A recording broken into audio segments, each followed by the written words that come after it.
Hi, Anas. Good afternoon. Thank you so much for taking time out for being part of this video series by the Delhi Skill and Entrepreneurship University. I'm sure a lot of students and their parents would be watching this video and would be very helpful if you can just, quickly start by introducing yourself, tell us a bit about your current role, what you're doing, and how long have you been in this designing world and this field. The pleasure is mine, Ishan. So my name is Anas K. Right now, I am a senior consultant with the Global Design Thinking practice here in TCS Interactive. I am right now stationed at Kochi, Kerala. I have 20 years of experience in IT industry, so around 10 years of experience in user experience design. I started out my career with a BTech in electronics and communication engineering. I worked in electronics industry for almost 7-8 years.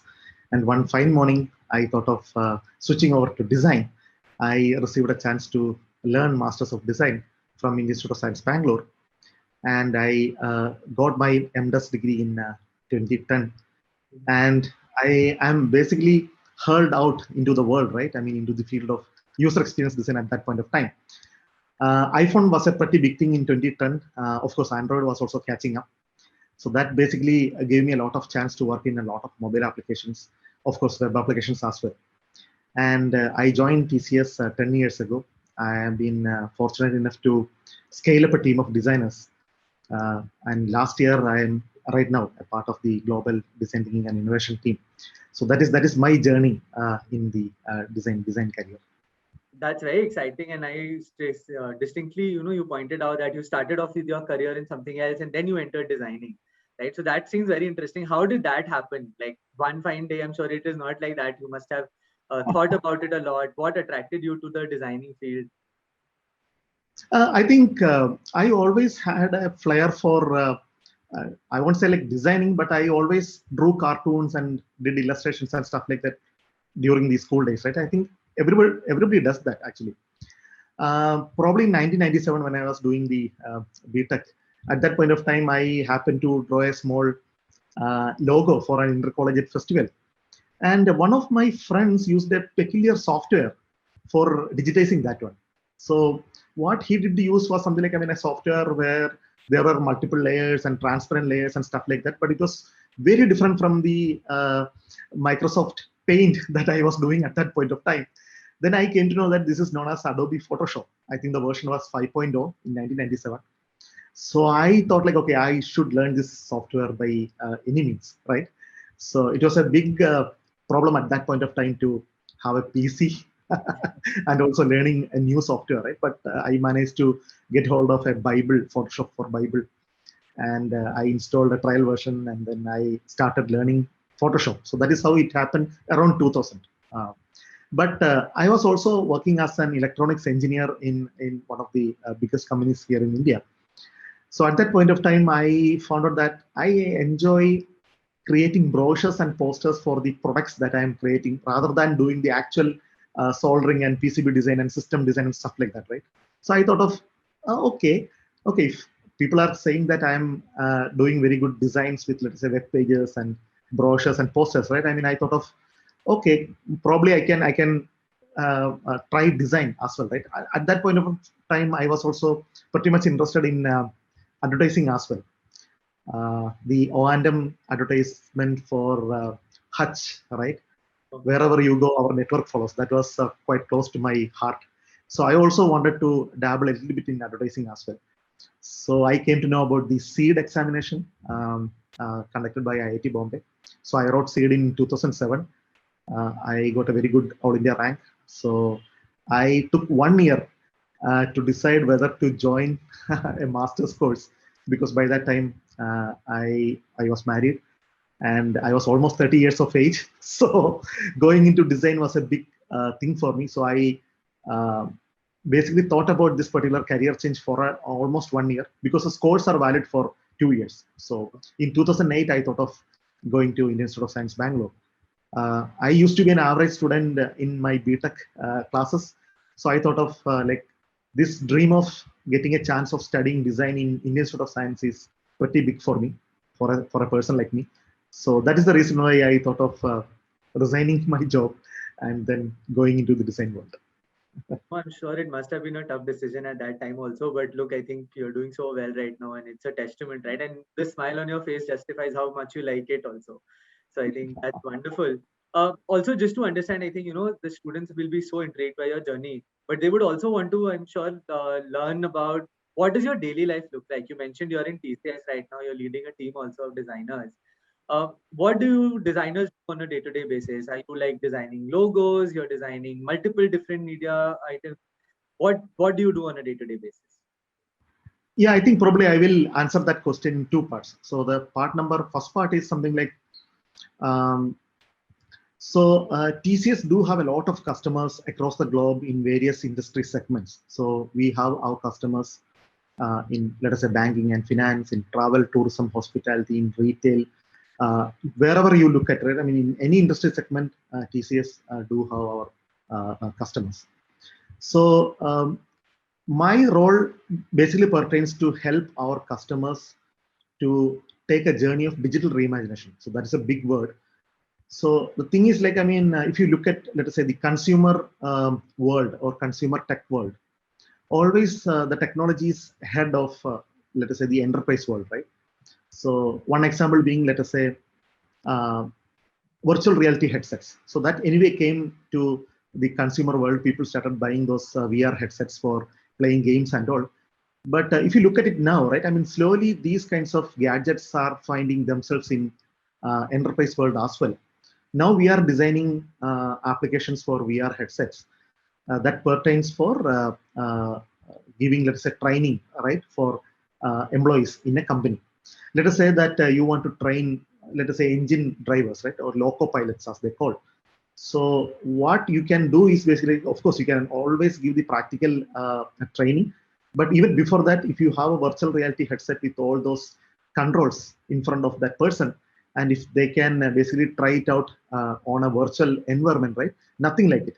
So that is what all the enterprises are now trying to do, right? I mean, for education and training purposes, they are using VR. So I basically act as a bridge between, let's say, this so-called consumer world and enterprise world by probably taking a lot of ideas from the latest gadgets and technology, and then try to modify that in such a way that we can cater to our TCS customers as well. So that is what I do. So that is a general thing. So part two is something like this. So in my day-to-day job, I talk to our customers. I try to understand, like, what are their problems, right? What are the things that they actually want to solve, and then I do user research. I also do design thinking workshops. I come up with something known as low fidelity prototypes and stuff like that. And I basically hand over all these design artifacts to the proper team who basically deliver the designs. So my area of expertise is mainly in the conceptualization area, where we basically come up with a design direction so that the actual design team can take it forward and deliver the product or a service to our customers.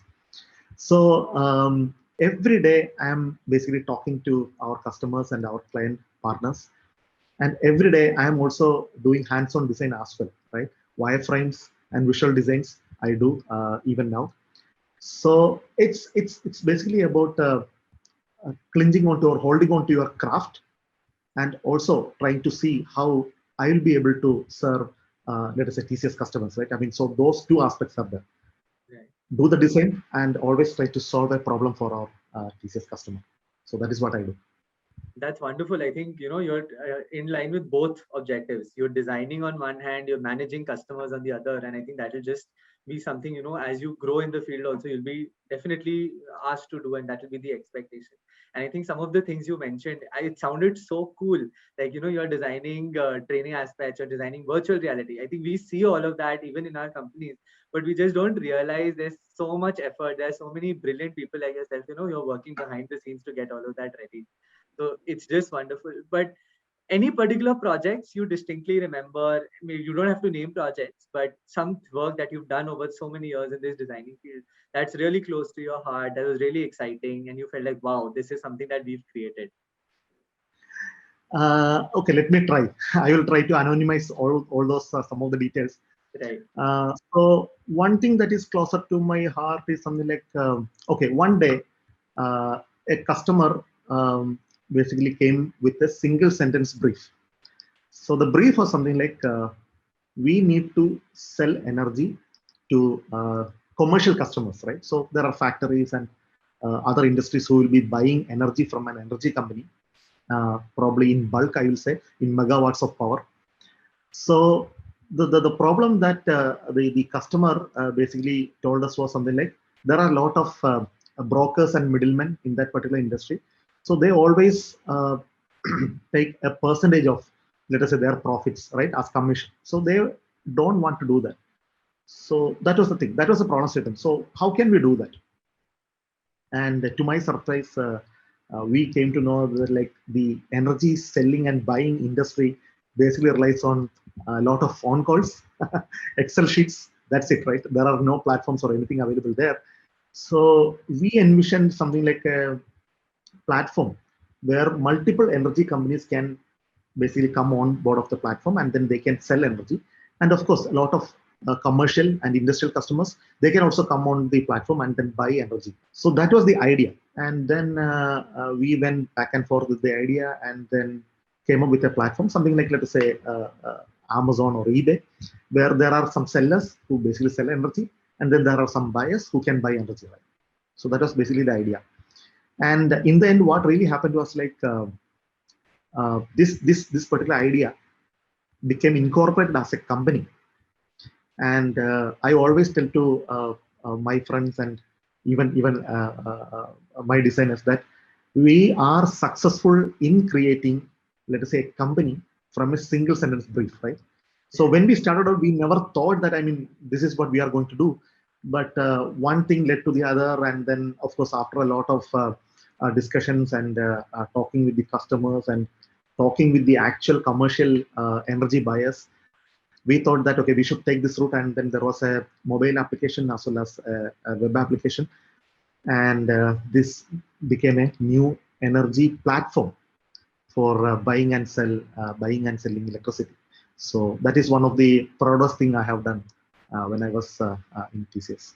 My goodness. So from one sentence all the way to starting one company, that's like a big step. Wonderful. I think so it's so yeah, exciting. as I mentioned, right, I think we never thought that this will be the output, right? At that point of time, we were thinking like, okay, how can we help, let us say, this company to sell energy? So that was the problem statement. But over the period of time, the problem statement started changing. It started evolving. And then finally we came with a solution. And then finally, voila, there is a new company. Wonderful. I think exciting project. I think it would have been a brilliant journey for, for anybody to be a part of. Great. So I think another very often we are asked by some of the students, we've been receiving quite a few queries. What exactly would be the different jobs, that students, or what are the different career tracks that they can, do after a graduation degree? Somebody who's studying design, digital media design in, say, during graduate. So what are the different options available to them? Are they only companies like TCS? Are there other options? What are the different things that? I think I will say, like, in the field of design, there always used to be a lot of high demand from, let us say, agencies and advertising companies and media companies and things like that. I think IT companies like TCS are a little bit of a late entrant into the field. So in TCS, right? I mean, if you look at, let us say, the type of designers that we employ, we always look for people with, let us say, the inquisitive attitude, right? I mean, people who always ask questions about anything. So whenever, let us say, one example, right? Let us say that a customer comes up with a problem statement or a problem that they are facing. Then all the right questions to be asked to understand the underlying problem, right? I mean, to solve any problem, the first step is to understand the real problem or the root cause of the problem, right? Rather than, let us say, jumping into solutions. So for that one, definitely we need people who can talk to, let us say, these customers or end users, as we call. So those are the people whom we call as user researchers. Right? I mean, there are user research opportunities in the design field. And then we have people like user experience designers who basically take some inputs from, let us say, this user research, and then try to come up with, let us say, different types of artifacts like journey maps, user persona, then there's something known as information architecture, then wireframes. So all those things these user experience people do. And then there are also other sets of designers who basically add colors and, let us say, the wow factor, right, into all those monochrome looking wireframes. So those are the people who do the visual designs, right? So visual designers are there. We have interaction designers, and we also have motion graphics experts, right? People basically come up with beautiful transitions and animations that you generally see in mobile applications and stuff like that. People who can come up with, let us say, a walkthrough video of a particular product or a service. So we have people like that. Then we have 3D designers, right? People who create digital artifacts, as I mentioned earlier, right? For augmented reality and virtual reality projects. I mean, the world is generally 3D in AR and VR systems, right? So we should definitely create a lot of 3D artifacts for that as well. So we have 3D designers there. And then very recently, we also started recruiting people who are very well versed with writing chatbot, the script for chatbots and all. So if you ask me, anybody with, let us say, a creative mind can basically fit into any of these roles. Learning a tool is not the most important thing. I always feel that, I mean, learning a tool is quite easy, but the mind behind the tool is what is more important, right? You should always try to think how I can solve this particular problem, right? The best possible way. There are multiple solutions for a problem, right? Just like mathematics. So what is the best and the elegant way, right, that we can do? So if you ask me, there are a lot of opportunities for students in an IT company in, let us say, design field. But as you probably know, there are a lot of other opportunities out there as well, right? I mean, as I mentioned, advertising or media are even bigger than, let us say, IT industry. Got it. Got it. And you mentioned some of the skills also, right? You mentioned that it's not just the creative bent of mind which is there, which is of course the core part of it, but the very fact that somebody who's inquisitive, who's asking a lot of questions to actually identify the problem, that will be a good skill set also. And then there are so many career opportunities, as you yourself pointed out. I think this is very helpful. And maybe one last question I have, and this you can generally share as an advice because you've been in the industry for so long. So somebody who's in class 12, right, they would be making this career choice, whether I should go for this particular graduation course, I should go for something else. What would your advice to them be? Like, why should somebody make a career in digital media and design? Why should they enter this field particularly over something else? I think answering that question might be a little bit difficult, but let me try. See, I learned a master's in product design, but right now what I'm doing is user experience and innovation. Right? So if you look at, let us say, the structure of master's course in design, the first year is common across any specialization. During the second year of the course only, you are basically specializing into, let us say, animation or product design or user experience design and stuff like that. So the design process is actually common. So that should be the same with the bachelor's course as well, right? The design process, the fundamentals, the basics are common across the board. And see, pivoting into, let us say, particular stream of design, I'm not a very big fan of that one. So whenever I take people for our team, I am always looking for generalists rather than specialists. So why, I will tell you why it is so. Let us say that I'm just recruiting a person for, let us say, motion graphics design, right? So if that is the case, the problem that I'll be facing is something like, I mean, he'll be only probably having only a focus on motion graphics design. At one point of time, if I need, let us say, a help with, let us say, a wireframe or probably a user research, if that person is not able to contribute to that one, then that will be a little bit problem for me. So I am looking for people who can basically adapt between different, let us say, segments of design, right?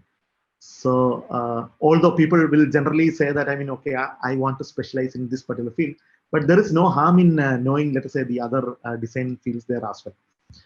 In companies like us, I think most of the time, it is good to be a generalist rather than a specialist. So the course that you are taking, of course, it will have some kind of an impact, but on a general rule, I will say like that doesn't really matter. The only thing is like, I mean, your appetite for learning and then solving problems is what really matters.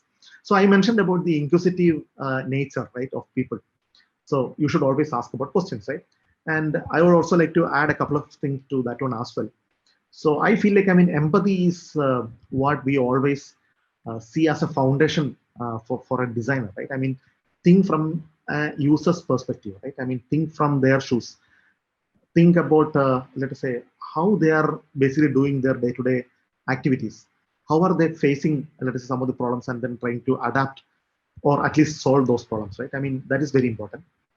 Another thing is something like, I mean, you might have heard about the famous Aesop fable, right?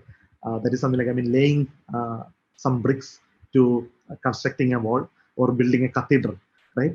So people should definitely should have that kind of a holistic view. Like, I mean, of course, I'm building a cathedral as well as eye for detail, right? I mean, laying the brick, right, perfectly. So that is also there. So whenever you are designing something, I mean, you should understand, like, I mean, why I am doing this, and in the end, what is the objective, right, for this particular product or a service to fulfill, right? So that is that holistic view, like building a cathedral, and let us say laying bricks, right, perfectly.